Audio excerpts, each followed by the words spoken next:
You're muted.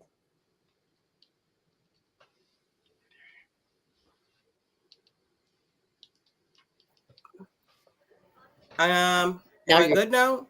you're here. She's here, everyone.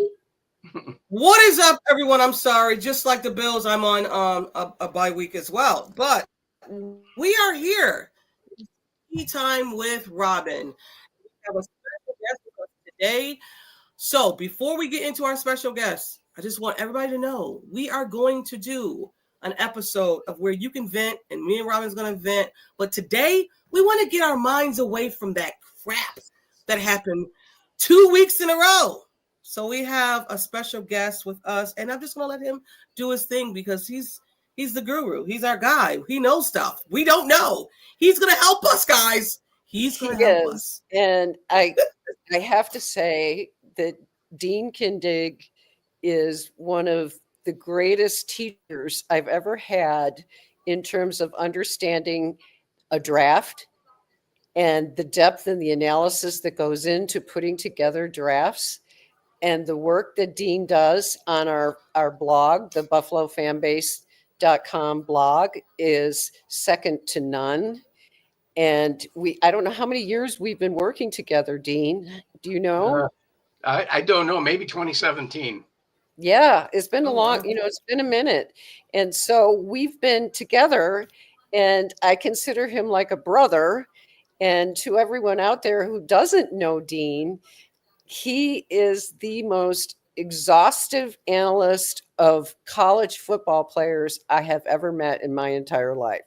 And so when you get this information that you get from Dean, you can be sure that it is well researched and every level that you can think of.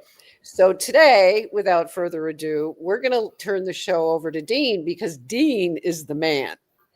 I appreciate you. This is sort of the respite for those that are actually still holding on to the fact that it's a bye week, but they still want to do Bills stuff. We want it to be something about hope, and we want it to be something about the draft, which is right around the corner, about 200 days away. So that's I still have time to work on my colorful spreadsheets. But one of the things I looked at was what do the Bills need going forward? And I don't think there'll be any. Let me put needs up here. I don't know if there. Nobody would disagree that we need safety, probably a wide receiver with some depth to them.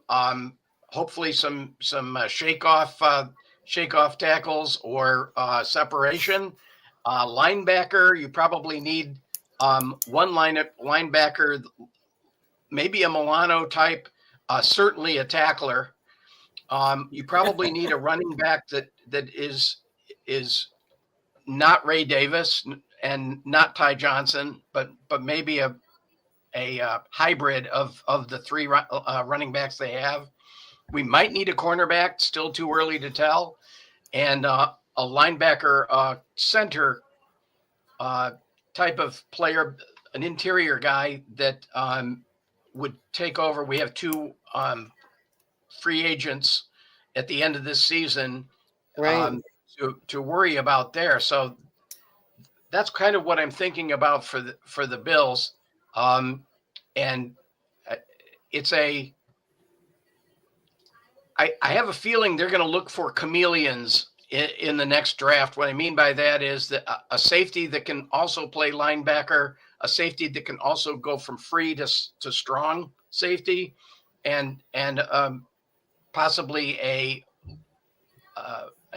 interior lineman that can play left guard or center, because that seems to be the kind of player that they are choosing. So that's kind of what I looked at for this coming year. Things can change. Things can change drastically. Right now, I've just completed probably 20 or 30 hours of work on looking at what players did in the scouted games. And if you see the player marked in yellow, it means that they're the highest at that school on my Mhm. and the ones that are kind of marked in green there, like Makai Lemon and Uyanglele, and Anthony Hill he's a different color.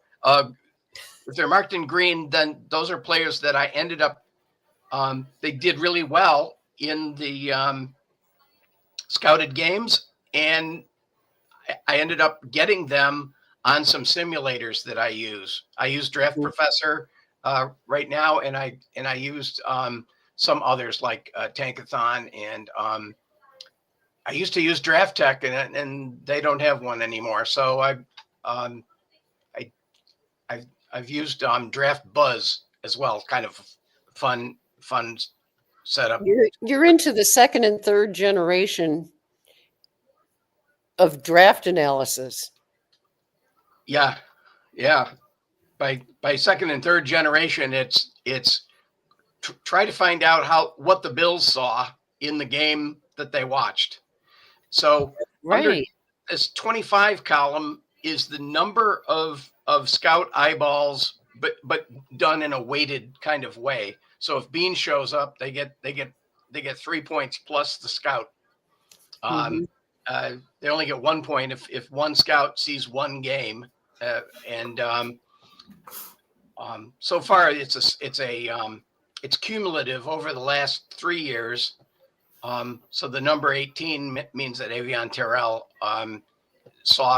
got a score of 3 in 2023, 12 in 2024, and now we've got 6 points worth of viewing of Clemson just this year, and we're only in week 5, right? Week 5 or coming up to week 6. Mm-hmm. I just found out that the Bills are going to be at the Rutgers game this weekend. So I have to make some changes after the show. So that's like some of the stuff that you find out that uh, Bills Jet went to Piscataway, and they've got a big game next this weekend at home. So Dean, I have a question for you real quick. yo, With everything that's going on, and it's not on no agenda or no, this wasn't on a topic, but I just wanted to ask you, with everything going on and with all of the rookies coming out and only right now, 2 maybe playing right now, how would you grade the Bills scouting department? the scouting department, I think they're doing a wonderful job because if I sort this by need, okay, Mhm. and I can do that real easy here. I'm gonna sort this by need, and let's look at wide receivers. There's only a couple of people on my there. Okay, so the ones that they've scouted so far are the ones with the high numbers in the 25 column there. Mhm. Carnell Tate, great separator. He averaged 24.5 yards per catch in the game Oh, that wow. they watched. Mhm. Nick Harbor, South Carolina, also he has one of the highest yards per catch against AP ranked teams in the whole draft, and Mhm. he's one of the fastest as well. So they're looking for and Harbor is huge and fast. I think he's exactly what the Bills need. Antonio Williams of Clemson has gotten a lot of eyeballs, and likewise Chris Bell. All of them did really, really good in the game that they saw, and I think they expected them to see a good game from them. Malachi Fields also I'm pretty high on, and Elijah Surratt of Indiana. So Mhm. those are the good players, and they've all been scouted quite heavily. None more than Carnell Tate and Antonio Williams. So they are they seem to know who they're looking at, and they're picking the right players. It's the same thing with safety.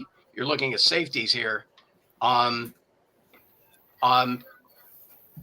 Dylan Thieneman of Oregon has gotten a lot of looks. He has a 4.35 40-yard dash, and he makes 6 solo tackles per game over his career. Keon Sabb later on is pretty attractive, and I know that they like Jalen Kilgore. He's more of the strong safety nickel corner in a 4-2-5 scheme right now, and he's got great size. So some of those guys that they're scouting are actually getting a lot of scout eyeballs. So I'm really pleased with what they've done. It's not terrible how the Bills have done. If you look draft history, if you look draft history, the most recent 8 guys are all still on the team. Caden Prather was waived due to injury, but then you say, okay, 14 of the top 14 still on the team, other than Prather, which was an injury. He can't do anything about that. Right. Robyn, you had something you want to say? Well, I was just going to ask with those wide receivers. Yes. If you had to pick one, you could only pick one, who would it be? Nick Harbor, and remember I said that if they decide to go elsewhere, like safety with the first pick, I would take Malachi Fields with the second pick. The reason being, they're both X receivers. In other words, they play the X position, and they're both in multiple schemes, so they're very used to what the Bills do. And one is 6'5", Harbor, and one is 6'4", Malachi Fields. They're both that big, heavy, fast player. And are they good route runners? Walking down the field, yes. Okay, if they're good route runners and they can get separation, I'm down with it. Yeah. and they are. It's interesting that there are some players I think that are going to come up as the year goes on, but I think there might even be 2 wide receivers in the draft for the Bills, one being the X position, and then the other one being something else, like the Y position, or a Y that's a kick returner, that type of thing. Right. So right. I think they still need a kick returner, so that you don't have Khalil Shakir returning kicks or punts. Right. That's not going to bode well. And normally, typically, what they don't want to do, because Sean McDermott said it, that you don't want your wide receiver doing something else, or you don't want your linebacker doing something else. Specialty. Because, specialty, right. Yeah. Yeah. Yep, so it's cross train. You want them to cross train, but you don't, in case of, emergency break glass type of player. So, right. Exactly. The different colors I kind of use to see really instantly what players might fit the most. That's why I came up with this, wide receiver X multiple starter should be the darkest color, and it should be in bold, because that is one of our needs that we just talked about. Gotcha. A Z receiver from a veer and shoot like Chris Brazel, should probably be in a lighter color. So that's why I did that. And interview scores, I listened to an interview of each player and grade it. And those are also in a color. Darkest green is great. And if they were the best at their position, I put them in gold, and that was Zachariah Branch of Georgia. Interestingly enough, the Bills had not gone to Georgia as much this year, and I started to worry about that. And then I found that they'd been to the the Alabama Georgia game. Mhm. So it was like that's what got me going with how did players do in the game, and so I used colors there too. PPP meant they performed really, really well. C means there's a coach connection. Oh, okay. TM means there's a teammate connection, and I also am showing you right there how they did in their best game that the Bills were scouting. So Wow. we don't have a visit for Chris Brazel yet, and we don't have a visitor out west in Washington for Denzel Boston. I think they're sticking closer to home. They're sticking to the P3 conferences, and the exception this year is that they did go to a practice of Arizona State, and they did go to a game. And Jordan Tyson, the arguable number one in this class, had 12 catches for 141 and 2 touchdowns in the game. So that was the best you could do there, I think. But anyway, I think that there's enough there in rounds 1 and 2 that you could actually get something. You're going to it'll be a good what am I trying to say? It'll be a good next damn. Yeah, I should have had coffee this morning. Oh, anyway, I can't function without it. Yeah, it's almost the elixir that you need. So we mentioned wide receiver is one of the goals, and then safety is one of the goals. What's interesting there is, are the Bills looking at the chameleon safeties? Are they looking for ones that can switch over? And for instance, Dylan Thieneman of Oregon can play the free safety, strong safety, played in a 4-2-5, runs a 4-3-5. He's a good one. Caleb Downs, we have no shot at. He's going to be top 5. But he's not one of the free safety, strong safety combo plates. He's more of a free safety corner type. And there are 2 players that are injured. I put those in red. The other, Keon Sabb, is the free safety, strong safety type. And the other one I think that I really like is Bray Hubbard of Alabama, and he's one of those strong safety, free safety. And this is, again, we probably will be looking at 2 of these guys, because I don't have any confidence in either of the ones that are there, and I won't go there. Yeah, please. Yeah. So, so yeah. If the third thing that I think that they're going to look at is that interior offensive line, and interior offensive line is a. Let me sort these by scout visits, because that'll show us a little something. The top player that's actually going to be drafted, I think, is Vega Ioane, and he's of Penn State. He's big. He's not fast, but he has leverage and up the wazoo, and he has played virtually all 5 of the line positions. So that's a lot of Penn State and a lot of Ohio State players up there, huh? Yeah, and interestingly enough, those are the ones that the Bills have gone to the most.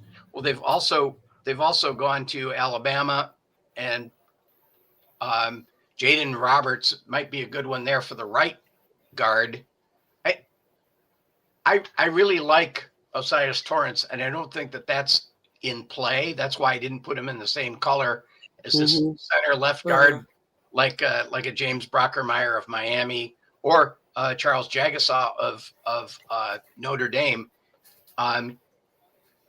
They play multiple positions.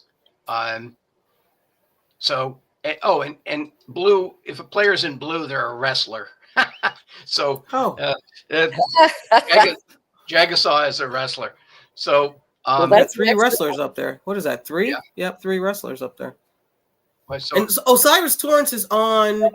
This is the year that he can get his extension, right? Yes. Yes. Yeah, I don't. It in my opinion, there isn't enough here to take an early pick. Right.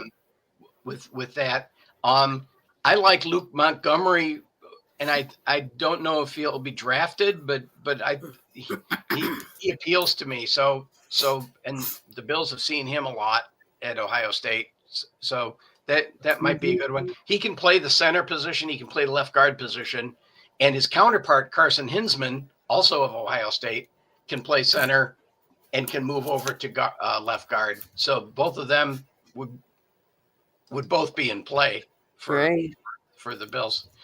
And the last one was probably running back. The Bills are looking at running backs, and you'd think, well, why are they looking at running backs? That seems to be a place where we're pretty flush.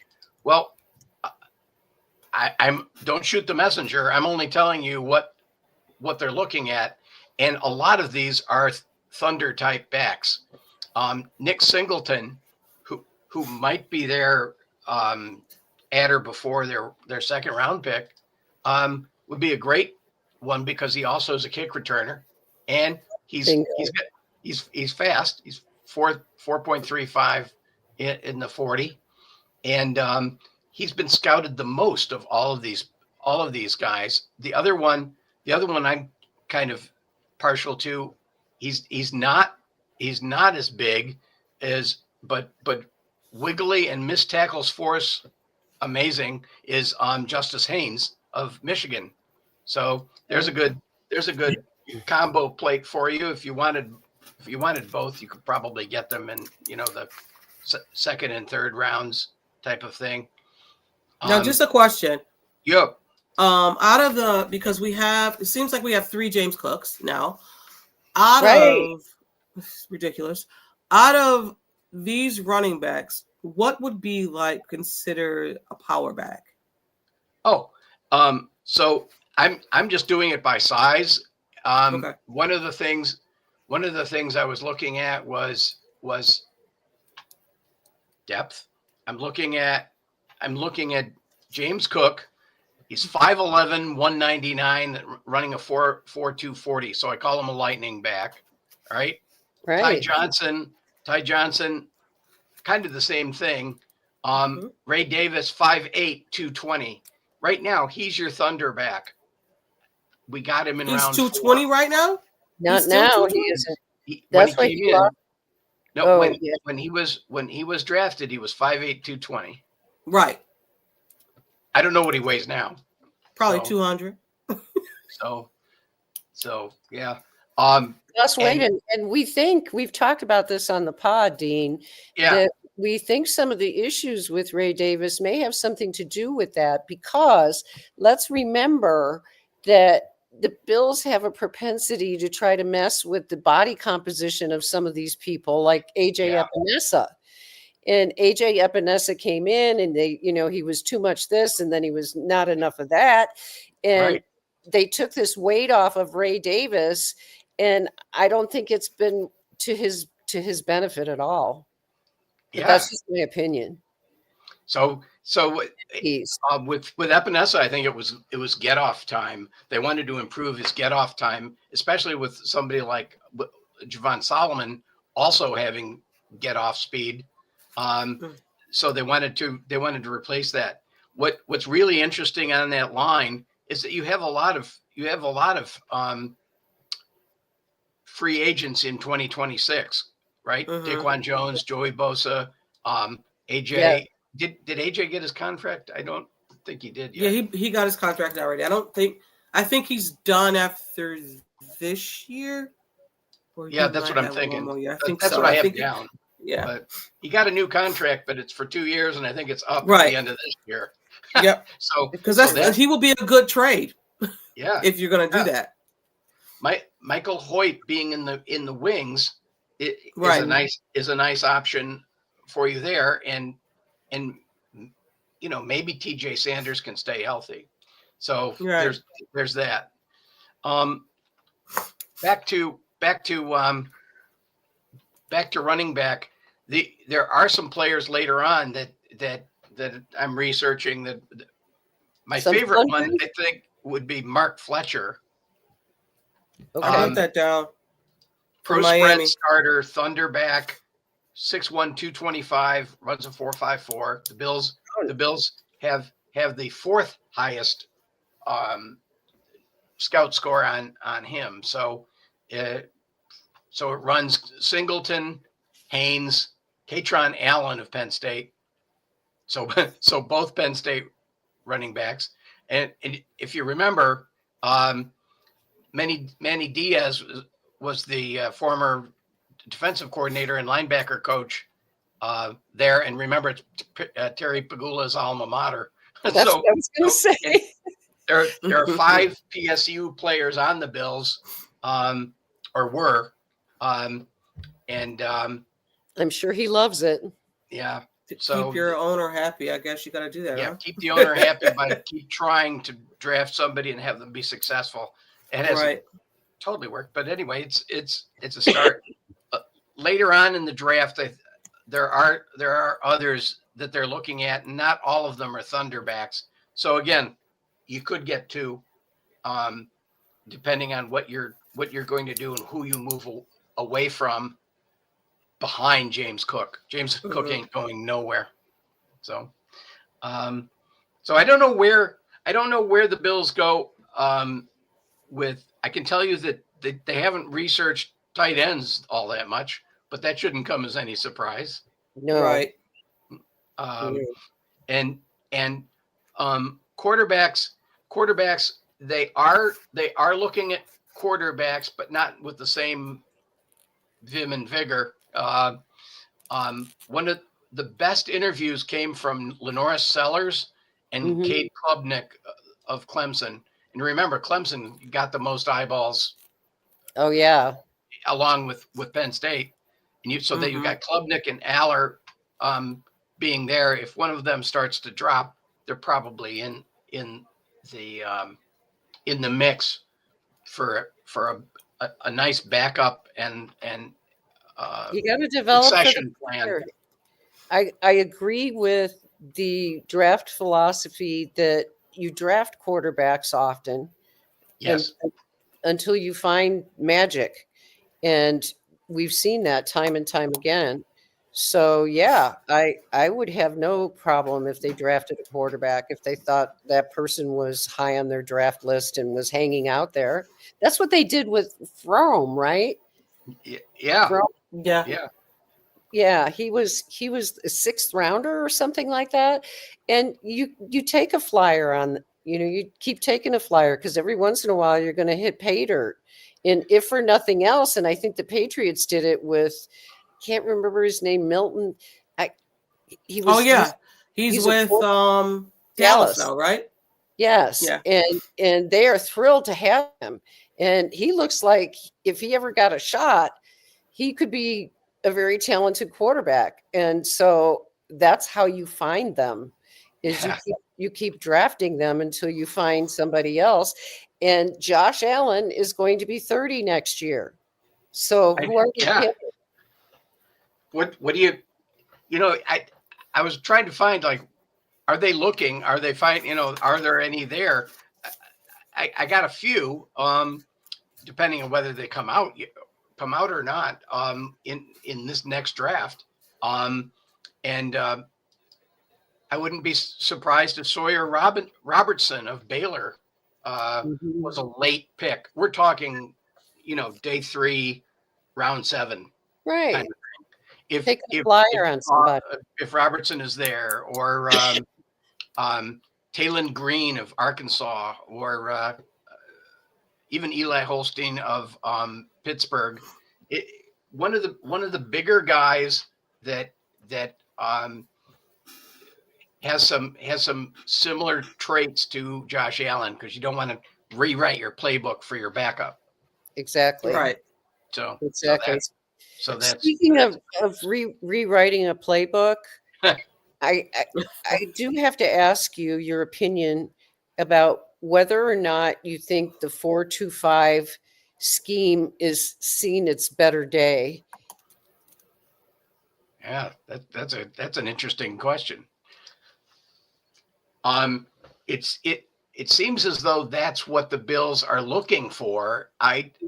If you ask my opinion, it's here, I'll try to show it this way. Is that the scout scores seem to line up with 4-2-5 So they're starters. scouting. So I think it doesn't matter what we think. Right. And I shall not diagnose from afar. That's one of the things I said as a learning specialist in school. Right.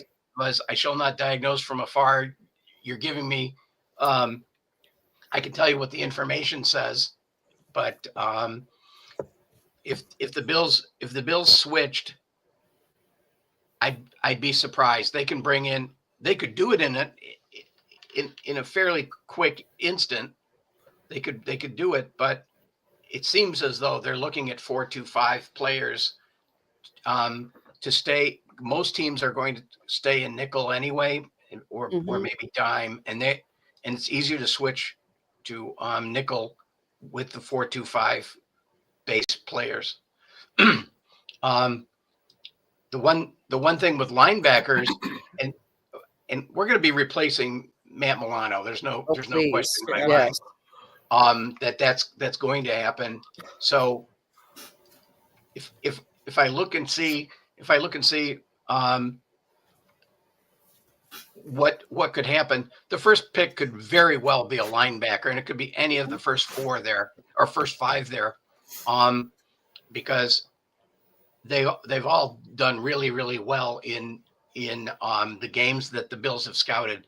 And the yellow ones are the ones that are the top player at their position. So they're really, really focusing on linebacker. But this one's Anthony Hill is an inside linebacker. Arvell Reese is inside linebacker. CJ Allen is an outside linebacker in a 3-4. Sonny Styles is more like the chameleon that I was talking about. So I would keep in mind, I would really watch all of the Ohio State games this year if you get a shot at doing it. You could put Sonny Styles in anywhere, and on any play you could change his role. And I think that chameleon type is really valuable to what they're trying to run with Babbage and McDermott. Do you think that are these guys any bigger than our current linebackers? Most of them are, yes, and most of the ones that are rising to the top are faster. We don't have a particularly fast linebacker room. No, we don't. No, we don't. And reaction is the other piece of that. You want somebody that's unafraid of tackling. Instinctive, also. That's instinctive. Yep. Because that's what, God love him, Tremaine Edmonds, great physicality, great player, great heart, great everything, poor instincts. Yeah, that's well put. That's well put. There's some players that I would turn your attention to that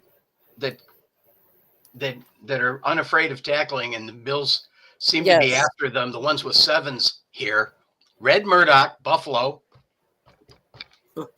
He's the draft's best run defender. He's this year's Sean Dolak. Let's not screw around. We could have used Sean Dolak this year. That's right. That's right. He hasn't been doing poorly, I'll tell you. No. And I think the score that matters there is solo tackles per game over their career. Mhm. To put this in context, um, Bernard Solers per game in college was 383. Dodson's was 274. So you're seeing all of the players that were well. Jason Henderson is the only one that would beat him in this draft. Mhm. He was a wrestler in high school. Old Oh, Dominion, which is that helps. competition for William and Mary.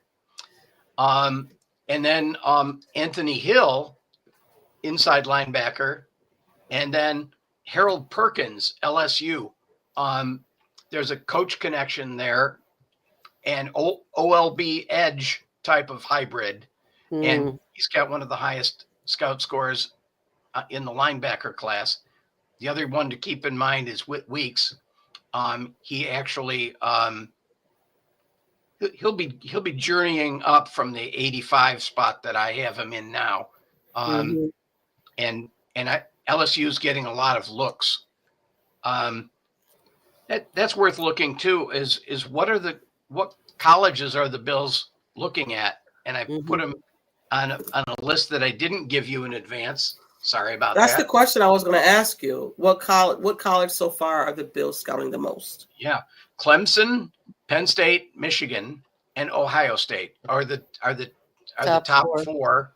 Gotcha. But the ones that have had, you're seeing all of the players that have been seen in 2 games already after 5 weeks. So Gotcha. this is pretty interesting. And if you look at positions, edge is certainly still in the conversation. Definitely. You've got, you know, It has to be. it's like we don't know about Hoyt. We Nope. might trade one of our players, Bosa, Epinesa, whatever. Yes. And Solomon is not, his days may be numbered. So Yeah. there's several there. He has not developed. No. Yeah. No. And it's like you have to play in games to develop too. So it's like, Right. It's a catch-20. Yeah. It is a catch-22, that's for sure. yeah. And things are going to start changing on this list as we go through, and scout scores really here. I'll order them by scout score. There are a couple of players that didn't fit in the that I like that I put on that list. That's what I'm not showing you, but you can see Penn State, Michigan, Ohio State, Clemson, Alabama now are the ones that are at the top. Mhm. And there's some wide receivers that we mentioned, some edges that I did not mention, and then there's even a couple of schools that have quarterbacks in the top, that have already been seen in 2 games. John Mateer and Nico Yamaleva, or Yamaleava, and then the wide receivers are all fairly tall. All of them have good separation and speed. So Ugh, amen. you have a lot of safeties in the first and second column. So what that tells me is that we're on the right track in terms of what we're looking at in the coming draft. And there are positions you don't see. And so Right. you don't see a lot of scouted tight ends here. No. So, and with that being said, you did you go? I'm pretty sure you did with the center, because I don't know if they're going to re-sign McGovern. McGovern? No. Yeah. What about Van Pran Granger? Is Van Pran Granger ready to step up? Is he on IR? So that would be that would be a possibility. And notice who came in last week. Anderson came in. Alec Anderson played all 3 interior in. positions. Actually, he plays all positions across the line. Josh got sacked when he came in, but that's no here nor there. Yeah. There are no offensive tackles on the list either. So that's another piece. Is there's not a lot of no call, at least yet, in the scouting ranks for a new offensive tackle. They must think that they have one either in Vandemark or in Anderson, or what the heck, you could have one of the the guys that's in the Tylen Grable. yeah, you have right. Here's the lineup. Dion, age 30, just got a 3-year contract. He's not going anywhere. But you've got Ryan Vandermark and you've got Chase Lunt on the other side, right? But he plays right tackle, left guard. So that if you move him to left guard right here, then he could slide in for Edwards, and Alec Anderson could slide in for McGovern, and depending on what happens to Cedric Van Pran Granger. So there's all of that happening behind the scenes. In purple, I put where I think the draft picks would come, and the one that I would think could happen is left guard with left tackle. And obviously, it doesn't have to be a draft pick; it could also be a veteran free agent. But just trying to figure it out. It out. I have a question for you, Dean. Yeah. Is there anyone that you're hoping that the Buffalo Bills take out of these? Oh, I'm a big Nick Harbor fan. I think that we want big and fast and develop him. His ceiling, as far as the other guys go, is higher. He's a Feldman's freak, wide receiver, and he's I'll tell you, he looks 6'5" if he's an inch, So I think that's a big piece of it. It gives me hope, and it gives me a lot of assurance that we are better off than we think we are. And if people are depressed this week or wringing their hands or on the ledge, I would suggest that you look at the last 5 years and what we were after 6 games. We were 4-2, and who won the East, and the same thing is likely to happen this year because history gives us a little bit of an indication what's going to happen. And we think okay, well this is a different team. It's a team that still has Josh Allen in the driver's seat with the same offensive line, and we're okay there. I have a feeling. I also have a little bit of inside information that the Bills will be looking at wide receiver this week, and that there are a lot of names that have been bandied about, and I think one of them is the one that they're going to sign. So it was like, keep it under your hat, but okay, I'm on a podcast at 11. Let me ask you this. Seeing that Bills Mafia were crazy, but seeing the interaction that happened between Brandon Beane and the guys over there at the radio station, and I don't even know how to word this because I don't want it to come off as being nasty, sarcastic, or any of that.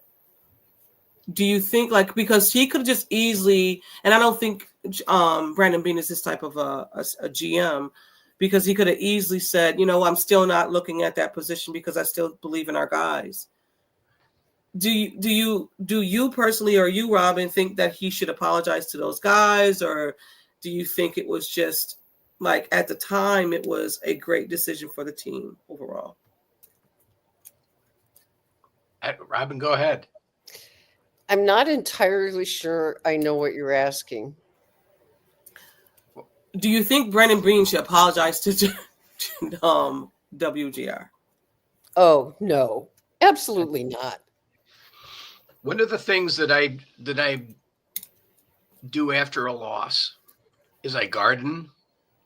I go down in the basement. I play guitar, exactly. and still text grandchildren and things like that. So it's like I really feel quite sorry for the people that are so wrapped up, yes, in Precisely. You know, these lost. We are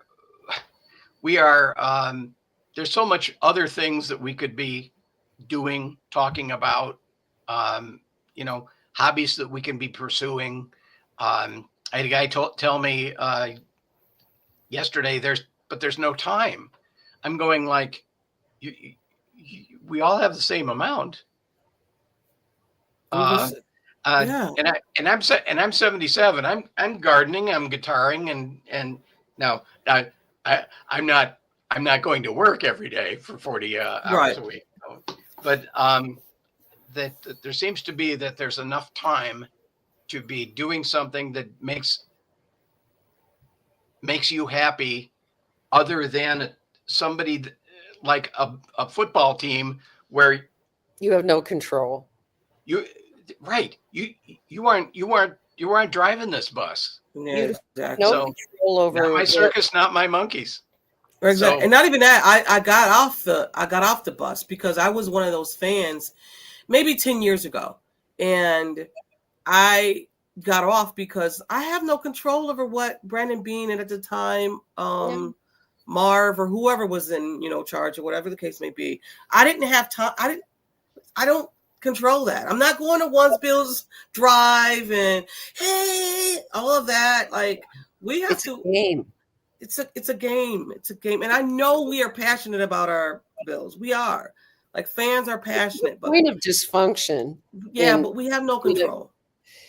But our fan base is dysfunctional to some extent.